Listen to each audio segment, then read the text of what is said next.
ये एक नया साल है 2021 और हम इस साल में प्रवेश कर चुके हैं। सबसे पहले मैं आप सबको और आपके परिवारजनों को नए साल की बहुत बहुत शुभकामनाएं देता हूं। हर नए साल में शुरू होता है नए स्मार्टफोन्स के लॉन्च का सिलसिला और पिछले साल की तरह इस साल भी ये सिलसिला शुरू होगा सैमसंग के फ्लैगशिप गैलेक्सी एस लाइनअप से। 14 जनवरी को लॉन्च होगा गैलेक्सी S21 और ये गैलेक्सी S21 हर साल की तरह सैमसंग का होगा लेटेस्ट एंड ग्रेटेस्ट स्मार्टफोन। आप में से बहुत सारे लोग एक नया स्मार्टफोन लेने के बारे में विचार कर रहे होंगे और सैमसंग गैलेक्सी S21 के लॉन्च की प्रतीक्षा भी कर रहे होंगे। तो आज की जो ये वीडियो है ये उन लोगों के लिए है जिन्हें एक पावरफुल स्मार्टफोन चाहिए एक रीजनेबल प्राइस में, और वो कौन से फ़ोन्स हैं या वो कौन सी लाइनअप है जिसके बारे में आज मैं बात करने जा रहा हूँ, जिससे मुझे उम्मीद है कि आपको हेल्प मिलेगी अपने लिए एक सही फ़ोन का चुनाव करने में, एक फ़ोन जो पावरफुल हो और प्राइस में भी रीज़नेबल हो।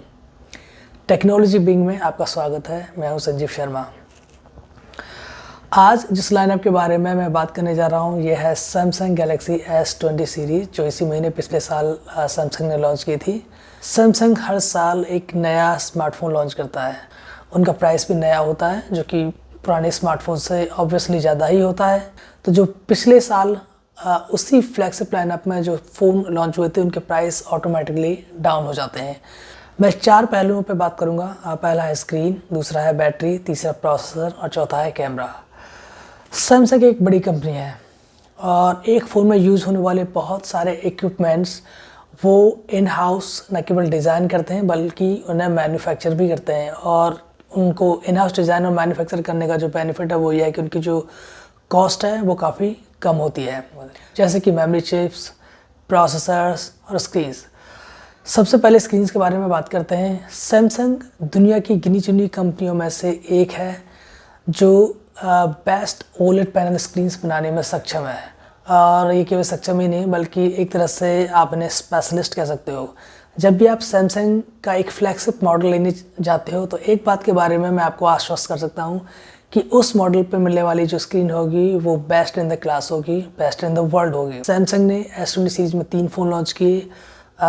जो बेसिक वर्जन है वो है S20, उसके बाद आता है S20 प्लस, उसके बाद S20 अल्ट्रा, और तीनों में जो ओलेड पैनल का साइज़ है वो है 6.2 इंच, उसके बाद है 6.7 इंच जो गैलेक्सी S20 प्लस में है, और अल्ट्रा में आपको दिया गया है 6.9 इंच।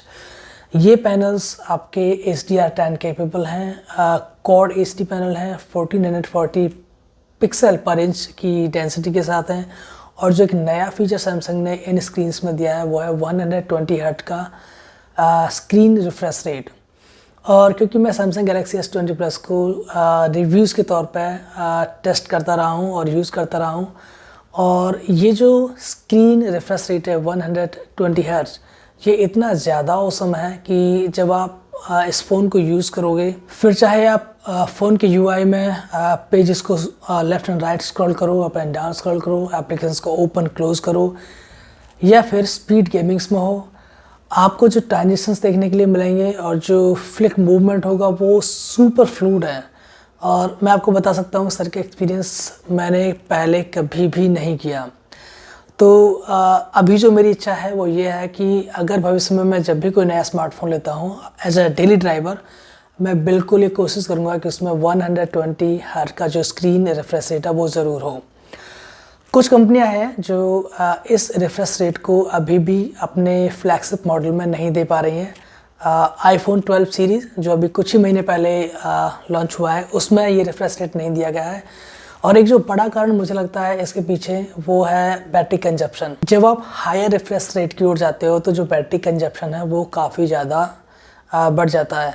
और आपको पता ही है कि आजकल के जो स्मार्टफोन्स हैं वो कितने पावरफुल हैं। लगभग सारे काम आप स्मार्टफोन से कर सकते हो। तो जब आपके पास ऐसी कैपेबिलिटी है तो आपको चाहिए कि उन सारे कामों को करते रहने के लिए जो बैटरी हो वो ज़्यादा से ज़्यादा एक फ़ोन में हो। अब इन सभी फीचर्स के साथ अगर आप 120 हर्ट्ज जो स्क्रीन रिफ्रेश रेट अगर आप उसे ऐड करते हो तो आपको जो बैटरी कंजप्शन है उस पर ध्यान देना ही होगा एज ए मैन्युफैक्चरर। और मुझे लग रहा है कि सैमसंग ने S20 सीरीज़ में उस पर ध्यान दिया है। S10 के कंपैरिजन में जो S20 सीरीज़ के तीनों स्मार्टफोन्स हैं S20, S20 प्लस और S20 अल्ट्रा, उनमें जो बैटरी अपग्रेड है वो काफ़ी सिग्निफिकेंट बैटरी अपग्रेड है। अगर आप S20 की बात करें तो उसमें उन्होंने 4000 मिली एम्प बैटरी दी है, S20 प्लस में 4500 और अल्ट्रा में आपको 5000 मिली एम्प बैटरी दी है। और क्योंकि मैं S20 प्लस को जैसे मैंने कहा कि मैं टेस्ट करता रहा हूँ, तो उसका जो एवरेज बैटरी यूसेज जो मैंने प्राप्त किया है काफ़ी हैवी यूज़ करने के बाद में, जो टास्क मैंने कंप्लीट किया as part of the testing, उनमें है 1 घंटे का यूट्यूब वॉचिंग, 1 घंटे का वेब सर्फिंग, 1 घंटे का जो ऑडियो कॉल्स है वो है, और 1 घंटे का गेमिंग आप कह सकते हो, और कुछ समय के लिए मैंने टेक्स्ट भी किए हैं, टेक्स्ट मैसेज भी किए हुए हैं।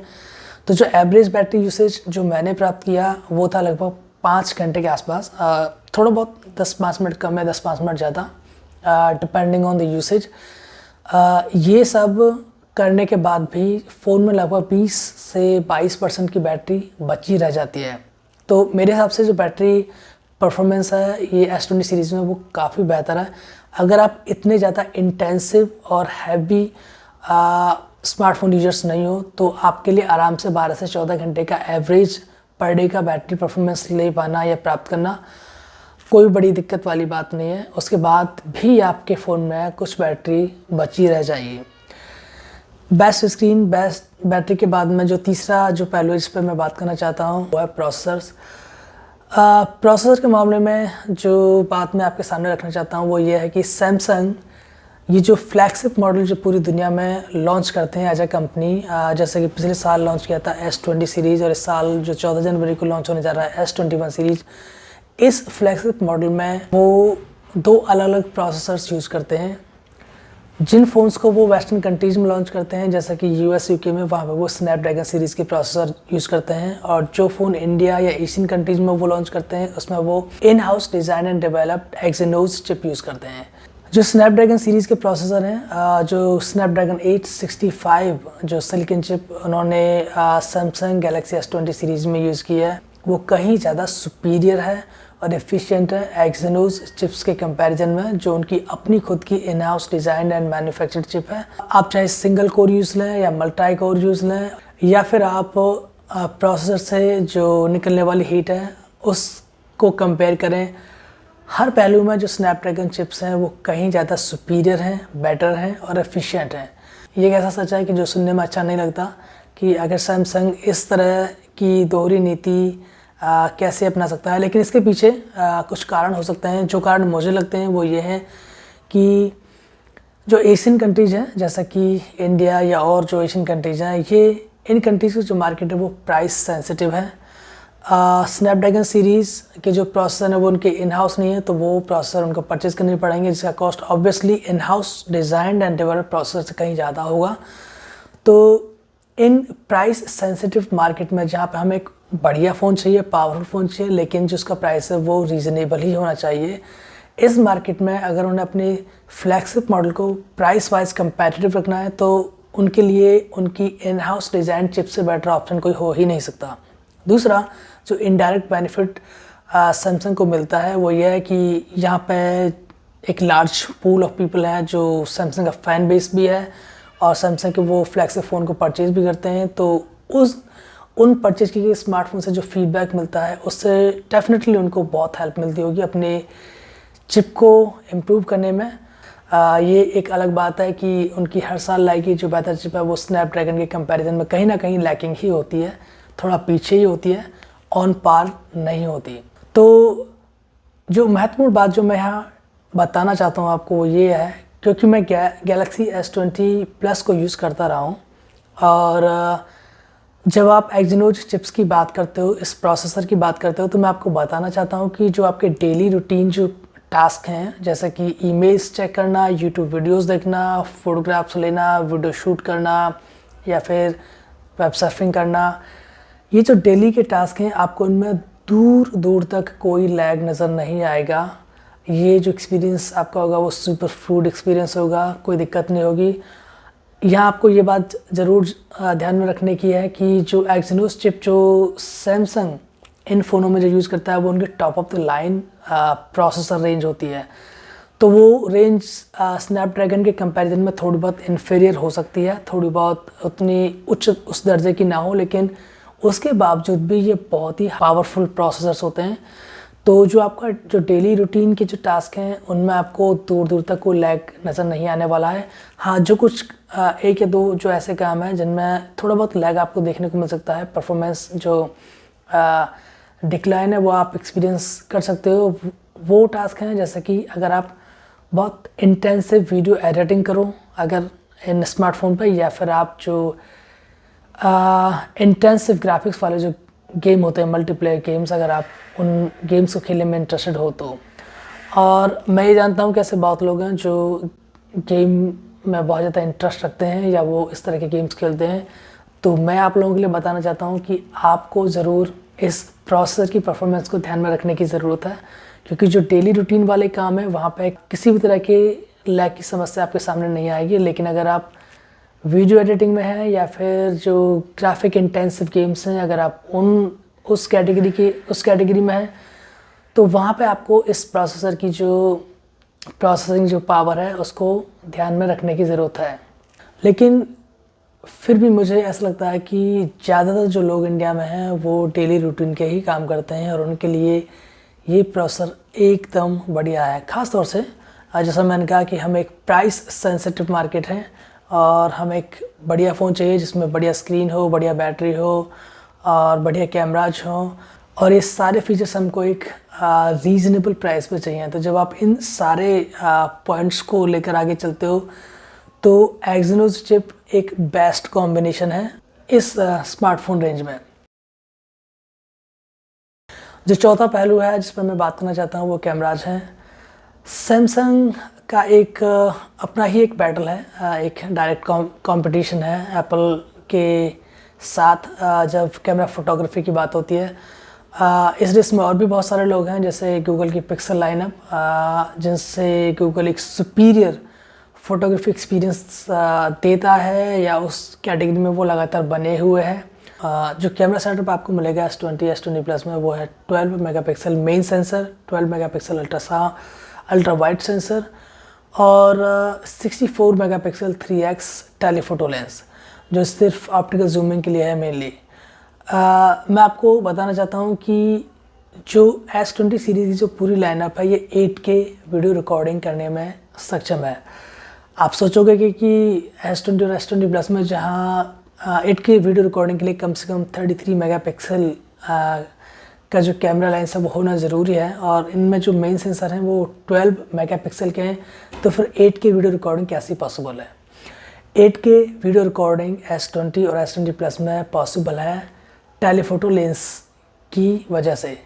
जब 8K वीडियो रिकॉर्डिंग मोड पे आप जाते हो तो जो कैमरा सेंसर है वो मेन सेंसर से हट के टेलीफोटो लेंस पे शिफ्ट हो जाता है और उसकी हेल्प से आप 8K वीडियो रिकॉर्डिंग कर पाते हो। लेकिन इस 8K वीडियो रिकॉर्डिंग के बारे में मैं आपको 2-3 चीज़ें बता देता हूँ। यहाँ पे 2-3 फ्लॉ हैं। ये फ्लॉ कुछ ऐसे हैं कि इन फ्लॉज के आधार पर मैं रेकमेंड नहीं करता कि 8K वीडियो रिकॉर्डिंग उतना ज़्यादा फ़न होगा आपके लिए जितना कि 4K या फुल HD हो सकता है। जो 8K वीडियो रिकॉर्डिंग आपको सैमसंग गैलेक्सी S20 सीरीज़ में मिलेगी, जो कि बहुत फ्यूचरिस्टिक है, बहुत ऑसम फीचर है। ये एक ऐसी फीचर है जिसे आप अपने ड्रीम फीचर लिस्ट में देखना चाहोगे और इस फीचर का S20 सीरीज़ में होना अपने आप में एक बड़ी बात है। लेकिन जैसा मैंने कहा इसमें कुछ फ्लॉज हैं और उनके बेसिस पर मुझे नहीं लगता है कि मैं पर्सनली आपको रेकमेंड करूँगा कि आप 8K वीडियो रिकॉर्डिंग करें। उनमें से जो फ्लॉज हैं वो ये है कि जब आप 8K वीडियो शूटिंग मोड पर जाते हो तो उसमें आपको फोकस ट्रैकिंग नहीं मिलेगा। तो जब भी आप फोकस को ट्रैक करना चाहते हो तो वो ट्रैकिंग की जो फीचर है वो आपको नहीं मिलती और ये डेफिनेटली प्रोसेसर की एक लिमिटेशन है जो 8K वीडियो रिकॉर्डिंग मोड में काम नहीं करती है। दूसरा जो फ्लॉ है वो ये है कि आप 8K जो वीडियो रिकॉर्डिंग है वो सिर्फ 24 फ्रेम पर सेकंड तक ही कर सकते हैं। जो स्टैंडर्ड 30 फ्रेम पर सेकंड है उस फ्रेम रेट पर आप ये वीडियोज़ रिकॉर्ड नहीं कर पाओगे। लेकिन ये अपने आप में इतना बड़ा इशू नहीं है। जितना बड़ा इशू जो है वो ये है कि जब भी आप 8K शूटिंग मोड में जाते हो तो जो व्यू फाइंडर है उसमें जो एरिया कैप्चर होता है वो बहुत संकरा हो जाता है, बहुत छोटा हो जाता है। तो इसका मतलब ये होता है कि जब भी आपको 8K वीडियो रिकॉर्डिंग करनी है, जिस ऑब्जेक्ट की भी करनी है, तो आपको एक जो डिस्टेंस है वो बना कर रखनी होगी, ताकि जितना एरिया आप रिकॉर्ड करना चाहते हो उतना एरिया आपके व्यू फाइंडर में आ सके।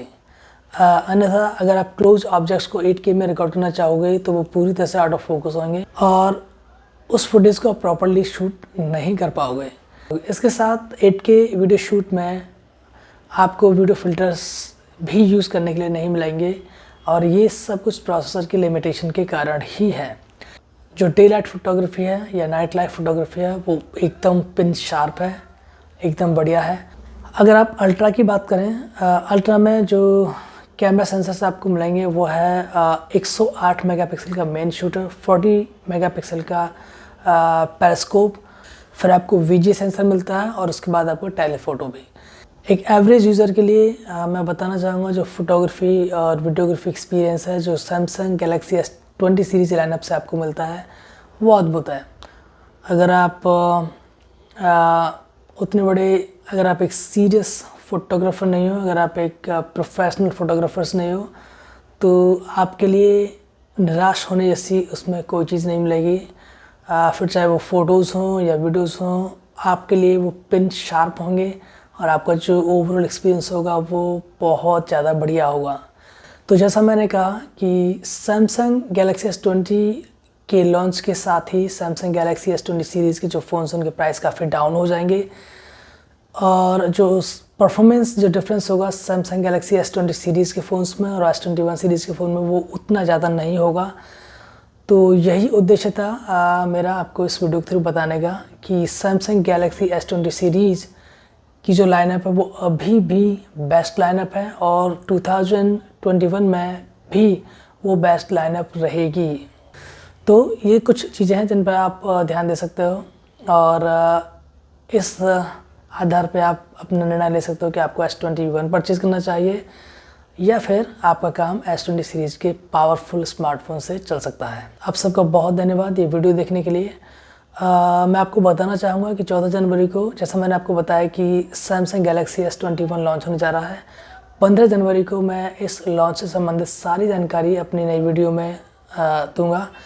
तो जिन लोगों ने चैनल सब्सक्राइब नहीं किया है, मैं ये उम्मीद करता हूँ कि आप ज़रूर चैनल सब्सक्राइब करोगे। तो please subscribe the channel and click on the bell icon और do not miss out on my upcoming videos. आप सबका फिर से बहुत धन्यवाद इस वीडियो को देखने के लिए। मिलते हैं अगली वीडियो में।